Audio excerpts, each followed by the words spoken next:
Bienvenue sur Teach, votre émission d'enseignement et de maturité spirituelle. Depuis le début de cette semaine, nous parlons du bienfait de s'évaluer pour évoluer. Nous parlons donc du bilan. Je commençais par établir la base que le bilan est vraiment une pratique biblique. Et je montrais que le Saint-Esprit devrait nous servir de boussole. On a parlé de faire un bilan personnel pour soi-même, dans sa propre vie, devant Dieu. On a parlé aussi de faire un bilan de couple, comme le point de départ pour faire le bilan de tout le système familial. Aujourd'hui, je voulais que nous puissions parler ensemble du fait de faire un bilan du leader en tant qu'un berger spirituel. On est un berger spirituel dans sa maison, on est le pasteur de sa maison, on est un berger spirituel à l'église, on est responsable de la louange, on est en charge de quoi que ce soit. Quand vous êtes leader, en position de pouvoir apporter, encadrer, soutenir les autres spirituellement. Par leader, je ne vois pas nécessairement une fonction, mais juste qu'à cause de votre foi chrétienne, vous pouvez être influent. Vous pouvez avoir aucune fonction spirituelle dans votre église, dans votre département d'intercession, quoi que ce soit, mais vous êtes une personne que l'on écoute, de qui les autres dépendent. C'est à vous qu'on donne un sujet de prière. Prie pour moi, mais je suis qui? Mais non, quand toi tu pries, ton Dieu exauce. Si vous êtes un leader spirituel, votre façon de vous évaluer demande certains détails, certaines questions que d'autres ne se posent pas. Et si vous ne vous posez pas ces questions, votre évaluation sera biaisée et vous ne pourrez pas savoir si vous évoluez ou pas. Or, vous rendrez des comptes de ce rôle que vous êtes en train de jouer. Alors, je vais vous proposer, comme d'habitude, jusqu'à 10 questions dont vous avez besoin de vous poser pour être de plus en plus un véritable leader spirituel. Let's teach. Grandissons ensemble.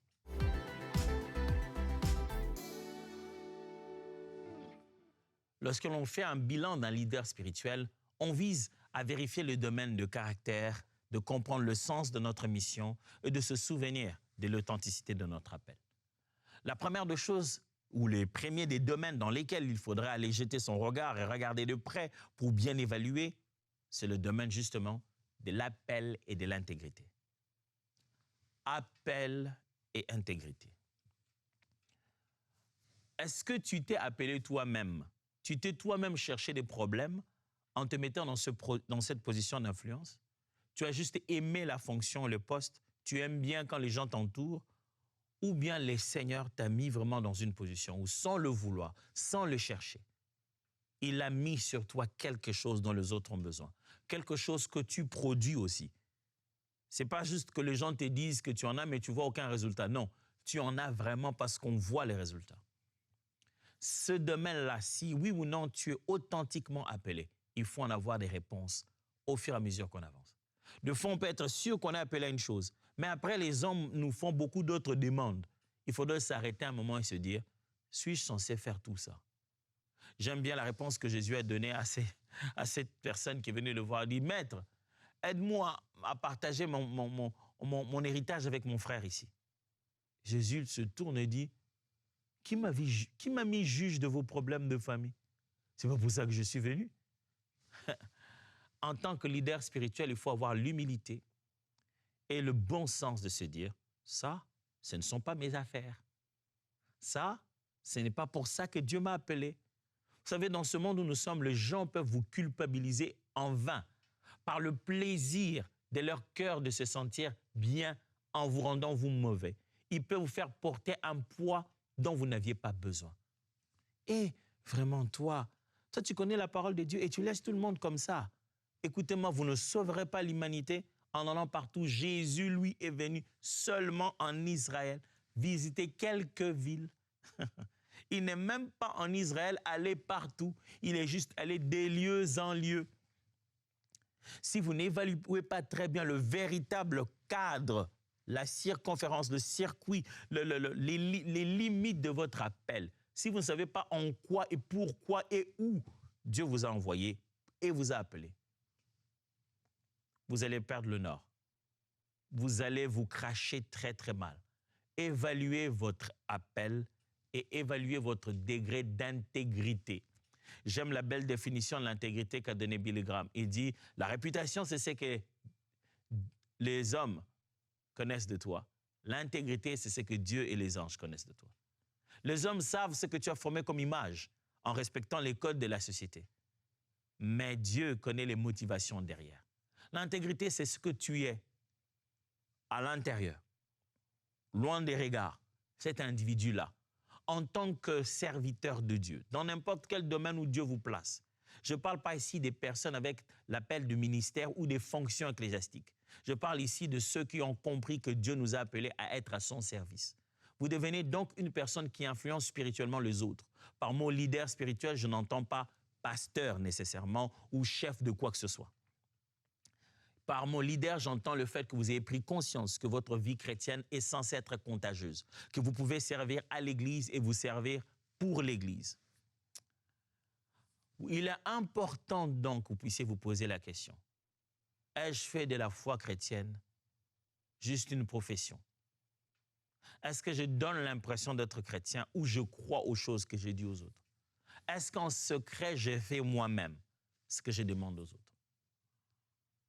Écoutez bien ça. Le bon berger veille d'abord sur lui-même, puis sur le troupeau. Ça, c'est une règle d'or que vous ne devez jamais oublier. Le bon berger, il veille d'abord sur lui avant de veiller sur les troupeaux. Paul avait si bien dit à Timothée, dit, veille sur toi et ton enseignement. Mais aujourd'hui, je vois, nous veillons de foi, j'aimerais être sincères et me mettre moi aussi dans le sac. Nous, en tant que pasteurs de foi, nous veillons tellement sur l'Église de Jésus, comme si elle était notre Église. Et le long de la route, on ne veille pas sur soi-même. On perd son âme, on s'épuise. Je ne rendrai jamais assez grâce à Dieu le moment où j'ai pu percevoir qu'il me disait « Arrête, Atoms, arrête ». C'est drôle d'entendre Dieu te dire « Arrêtez » pour une chose qui est son œuvre. Tu dis « Ça ne peut pas être la voix de Dieu, ça ne peut qu'être le diable qui me demande d'arrêter ». Mais non, on va y arriver.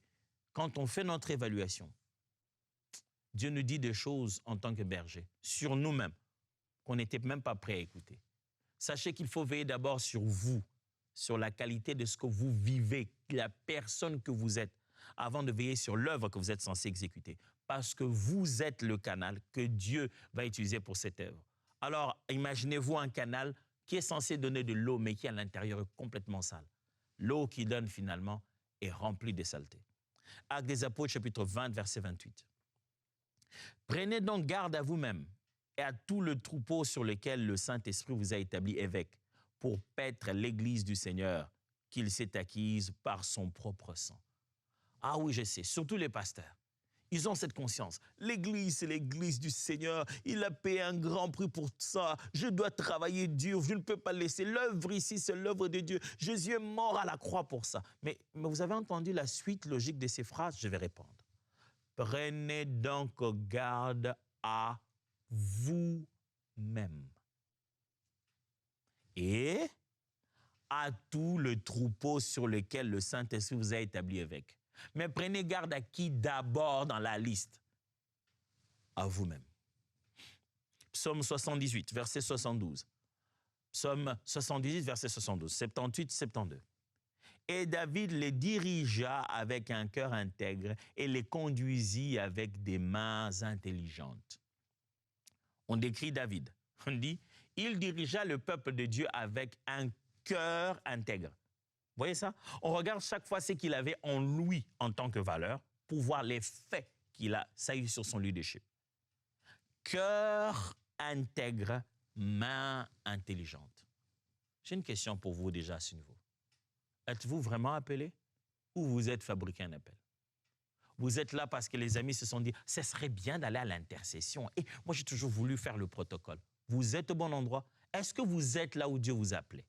Est-ce que vous faites ce que Dieu vous a vraiment demandé de faire ou vous faites ce qui vous plaît, ce que vous avez toujours aimé de faire?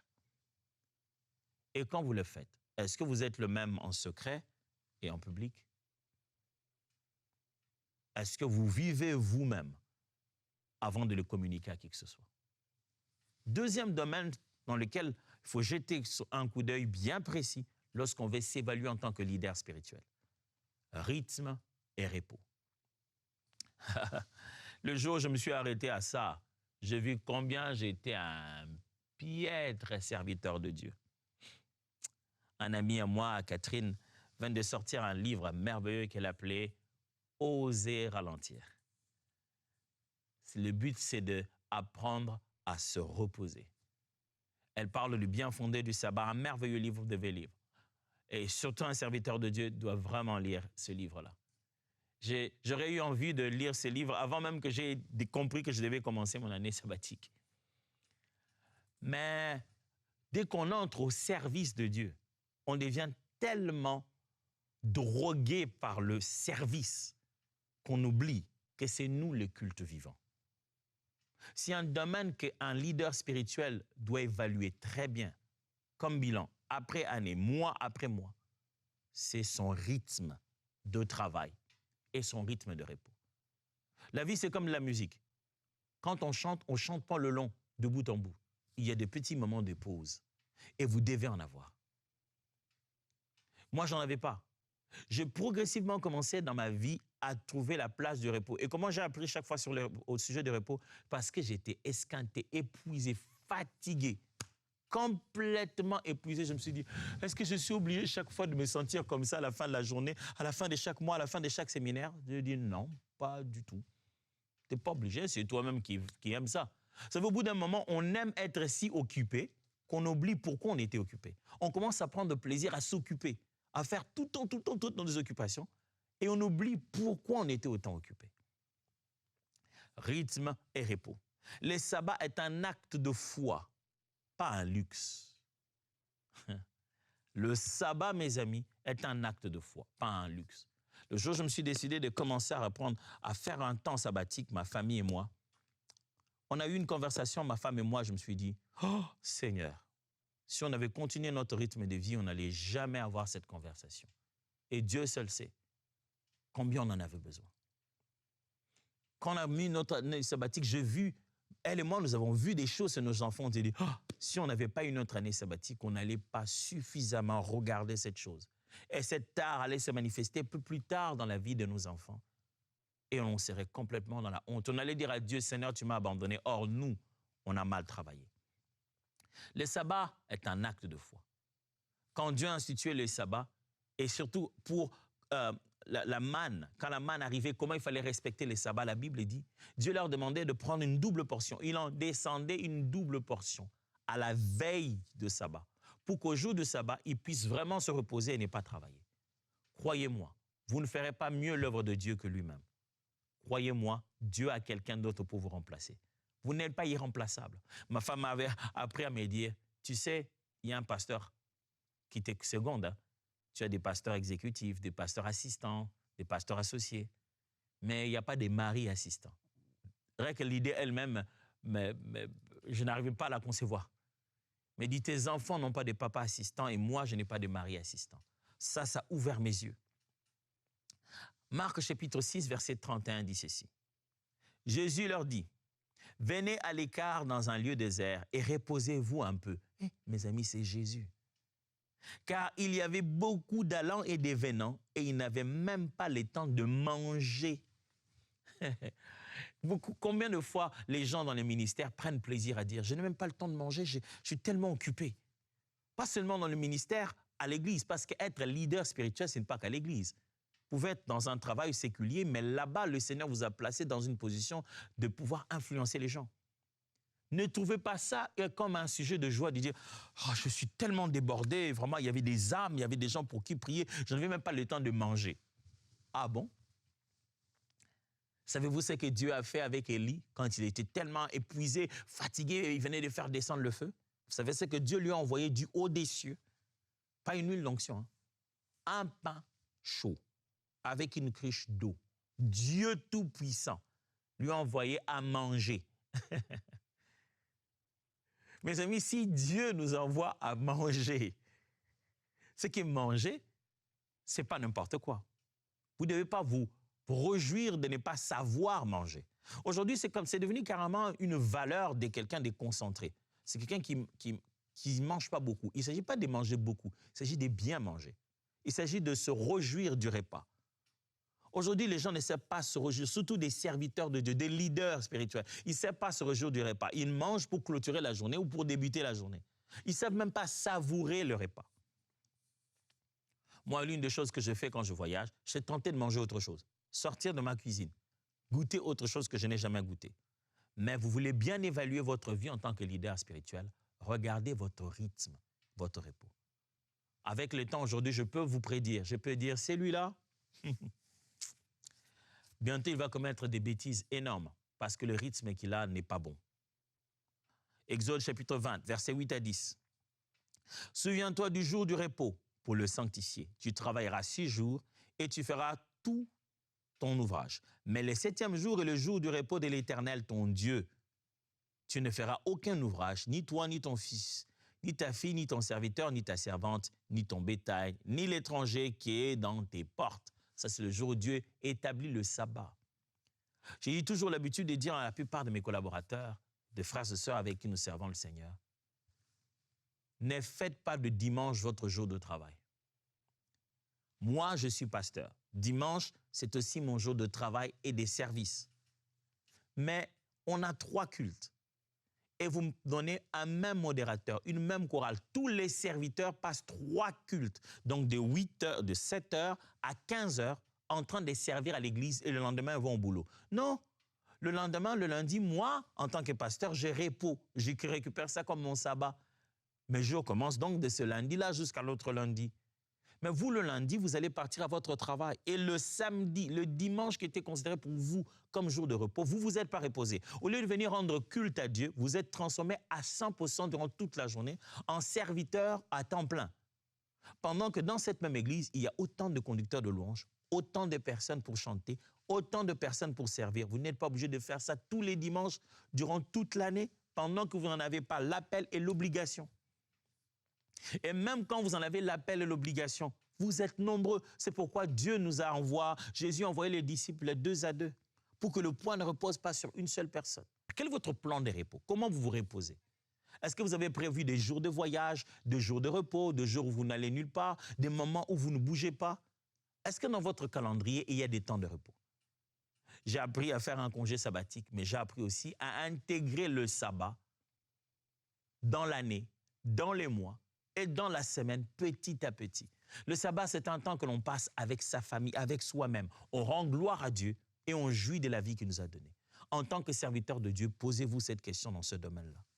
Troisièmement, c'est le domaine de vision, formation et fruits missionnels. Si vous êtes un leader spirituel, posez-vous cette question, évaluez ce domaine. Votre capacité à savoir quelle est la prochaine étape, où vous allez. Votre capacité à savoir les informations adéquates, utiles pour le domaine de votre appel. Et après, votre capacité à voir le fruit de vos efforts. Vous êtes serviteur, vous êtes leader, les Seigneurs vous appelez, vous influencez les gens dans différents domaines. Vous allez où avec eux?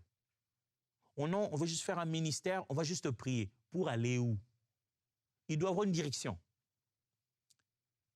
Mais aussi, de quoi avez-vous besoin comme formation pour tenir cette mission jusqu'au bout?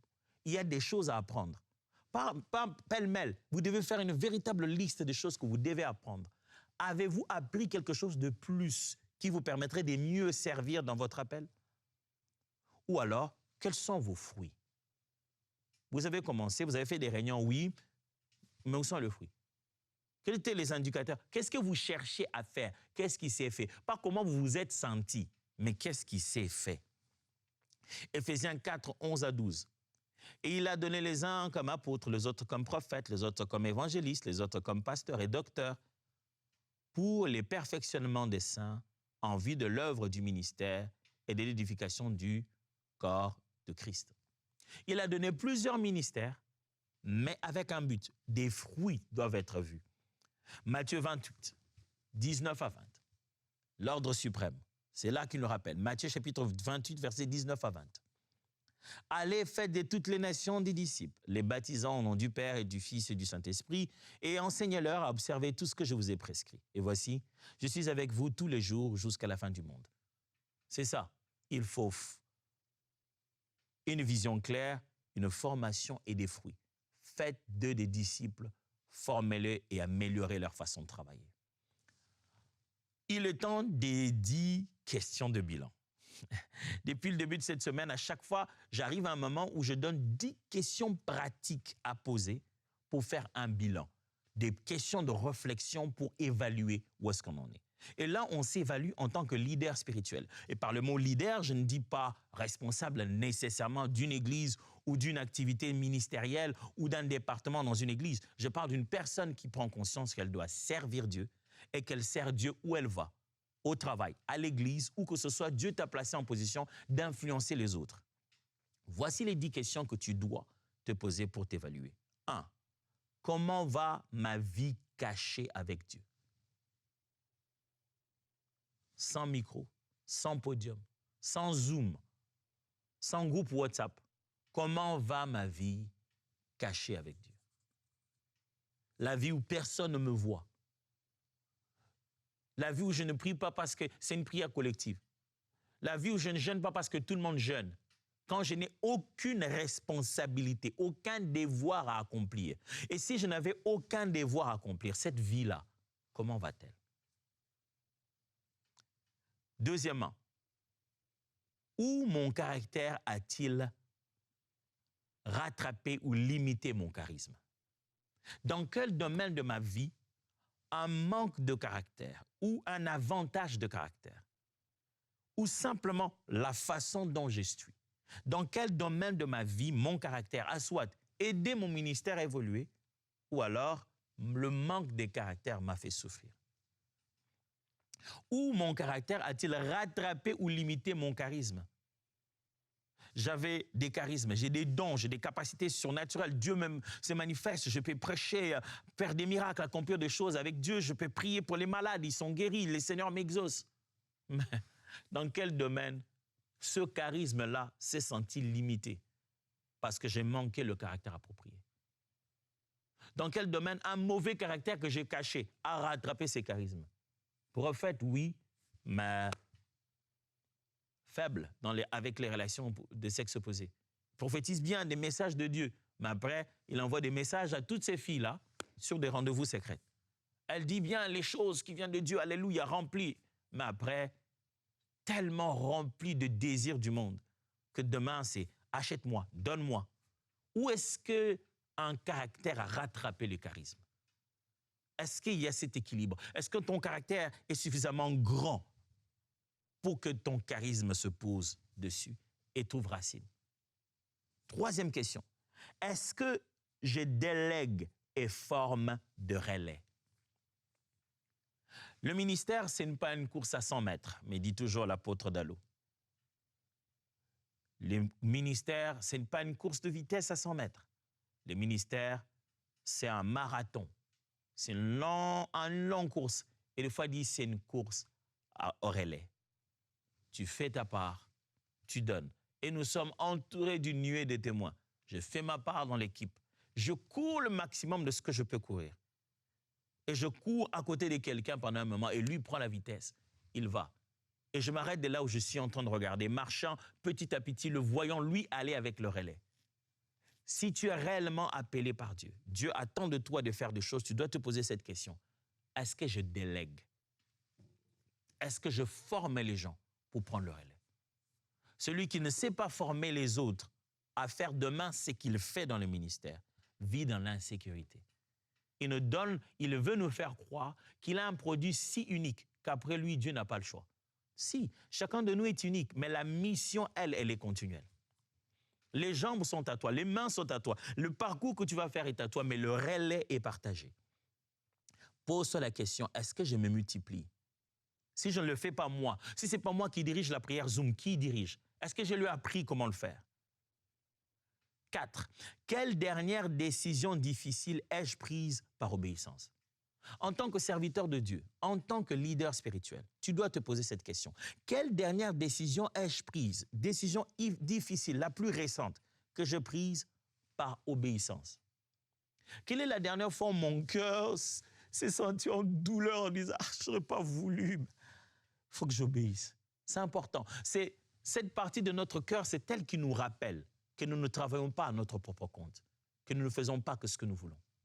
Quelle est la dernière fois qu'il fallait que tu le fasses? Même quand tu ne le voulais pas, même quand les gens n'allaient pas te comprendre, même quand chacun prendrait sa position. Ce sont des moments importants que nous rappellent qu'on marche avec Dieu. C'était quand la dernière fois? ou tu l'as fait sans les regards des hommes, sans tenir compte de ce que diraient les Sanhédrins. Faire juste la volonté de Dieu. 5e question. Mon foyer est-il nourri? En tant que serviteur de Dieu, sache que nous sommes évalués par la qualité de nos familles. La Bible dit que dans les critères pour donner une responsabilité à quelqu'un à l'Église, on doit regarder comment il s'occupe des siens. Alors, tout ce que tu fais là au service, à l'église, où que tu vas, que tu donnes comme conseil chez les gens, au cabinet politique où tu es un enfant de Dieu, à l'entreprise, tu montres que tu es un enfant de Dieu. La question fondamentale pour t'évaluer si tu es vraiment leader, c'est comment ça va avec ta femme, comment ça va avec tes enfants, comment ça va chez toi. Est-ce que tu as du temps pour eux? Est-ce que tu les écoutes? Est-ce qu'il y a la joie dans ta famille? Il y a des gens, on le voit, manifestant tellement de valeur et d'aisance, mais allez chez eux, vous dites, est-ce que je suis vraiment dans la maison de cet homme spirituel-là que je vois au travail? 6. Quelle voix de peur ou d'orgueil doit être refusée? Deux fois, la peur ou l'orgueil nous parle. La peur te dit, ah, est-ce que tu as vraiment beaucoup prié? Et l'orgueil te dit, mais au fond, il faut qu'on soit sincère, hein? Tu vois la chose, toi tu n'es pas n'importe qui. Des fois, on entend la voix de la peur et de l'orgueil nous parler un langage tellement réaliste. Mais pour être un serviteur de Dieu qui vaut très bien s'évaluer, tu dois t'arrêter un moment et dire, au milieu de toutes ces voix que j'entends, il y a la peur, il y a l'orgueil. Ça me dit quoi? Que je peux très bien distinguer et refuser ça, et ne pas y croire, et ne pas laisser ça entrer dans ma tête. 7. Où voyons-nous du fruit? Où est-ce que je vois du fruit dans mon appel et dans mon ministère? Je fais beaucoup de choses. Internet, je fais des lives, je fais des vidéos YouTube, je dirige des moments sur Zoom, je prêche chaque mercredi dans la rue, je prêche dans un taxi-bus, je crie en héros chaque matin pour que les gens m'entendent, j'envoie des newsletters dans les emails des gens, j'encourage mes amis. Où est-ce que je vois du fruit dans tout ce que je fais? Par fruit, j'entends conversion, guérison, croissance. Où est-ce que j'apporte des changements dans la vie des gens? 8e, quel pauvre, jeune, fragile suis-je en train d'élever? J'ai mis 3 catégories de personnes. Pour reconnaître que tu es un serviteur de Dieu, tu dois apprendre à élever les autres. Quel est le pauvre que tu élèves en riche? Quel est le jeune que tu élèves en mature? Quel est le fragile que tu élèves en fort? En tant que serviteur de Dieu, tu dois fondamentalement avoir ces 3 relations. La relation d'un mentor, la relation d'un ami et la relation de quelqu'un d'autre que tu élèves. Si tu es vraiment un serviteur de Dieu, tu dois avoir un plan pour le bien-être de ceux qui sont pauvres, de ceux qui sont jeunes et de ceux qui sont fragiles. 9e, qui peut me dire non et m'interpeller? Si tu t'évalues en tant que serviteur de Dieu, tu dois être capable de te poser cette question. Qui dans ma vie a l'autorité de m'appeler et dit non? Et je dis OK. Qui dans ma vie a la capacité de m'interpeller et dit attention? Et je dis merci beaucoup. Si tu n'as personne comme ça, tu es en danger. Et enfin 10, quelles limites et quel repos concret ai-je posé? Pour ton bien-être, il faut que tu poses des limites bien concrètes. Le jour où je m'étais rendu compte que ça allait chauffer dans ma vie, j'ai parlé aux anciens de l'Église à l'époque, je leur ai dit, je suis dans l'obligation d'obliger un repos à chaque fois que je finis le premier séminaire de l'année. Je sais que j'ai droit à mon repos de 21 jours annuel, mais ce n'est pas ma famille que je vais reposer. Ce n'est pas ma femme avec qui je vais me promener. C'est mon corps qui doit se reposer. J'ai besoin qu'on agite à tous mes repos 10 jours de repos. On appelait ça repos de reconstitution. À chaque fois que je fais le grand séminaire de l'Église appelé Exousia. Tu dois être précis. Quelles sont les décisions que tu as prises pour ta santé? Je ne dirai pas beaucoup plus. Si je dois vous parler de la culture d'équipe qui doit être saine, en tant que serviteur de Dieu, vous devez avoir une culture d'équipe saine. La formule et le grand secret, c'est quoi? Vérité, grâce et clarté des rôles. Ça, c'est un domaine dans lequel vous devez vous évaluer en tant que serviteur de Dieu. On est allé de là jusque là.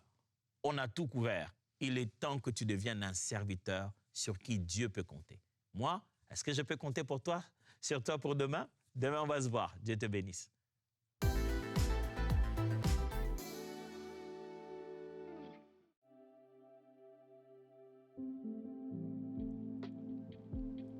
Voilà, je venais vous partager mon témoignage pour la guérison pardon, que j'ai reçue. Le 5e jour de la semaine des miracles, j'ai eu un accident de travail. Je me suis fait mal à l'épaule, à mon lieu de service. Et depuis plusieurs mois, j'avais vraiment très très mal à l'épaule et le mal descendait des fois sur le bras. Donc ce 5e jour, quand le pasteur Michael il a dit, voilà, il y a une dame qui a eu un accident de travail, elle a mal à l'épaule et des fois le mal descend au bras. J'ai tout de suite reçu la parole, voilà. Et le mal est parti instantanément. Je suis vraiment désolée si jusqu'à présent je n'avais pas partagé mon témoignage parce que je voulais vraiment attendre un peu, voir si le mal était complètement parti. Je vous confirme que le mal est complètement parti. Vraiment, je remercie le Seigneur, qu'il continue à vous bénir, qu'il bénisse vos familles, qu'il bénisse vos activités, qu'il vraiment pourvoie tous les besoins dont MCI TV en a besoin pour son avancement. Et vraiment que Dieu vous bénisse. Waouh! Qu'est-ce que le Seigneur est bon! N'est-il pas merveilleux notre Dieu? Lorsqu'on entend ce genre de témoignage, on ne peut que le bénir, on ne peut que le remercier. Et je veux prendre aussi le temps de dire merci à vous tous, chers partenaires, parce que c'est une œuvre collaborative. Oui, le Seigneur se sert de nous ici à EMCI en tant qu'équipe, mais également de vous pour toucher tant de vies comme ce témoignage qu'on vient d'entendre aujourd'hui. Alors de tout cœur, merci vraiment, on est reconnaissant. Et si vous aussi vous voulez faire partie de cette belle famille de partenaires, alors n'hésitez pas, rejoignez-nous dès aujourd'hui en allant sur emcitv.com/don. Et on se réjouit déjà d'œuvrer ensemble dans la même équipe avec vous et on vous dit à très très bientôt. Bye bye. Dès maintenant, rejoignez la famille des partenaires qui donnent pour voir des vies transformées partout dans la francophonie. Pour faire votre don, rendez-vous sur emcitv.com/don.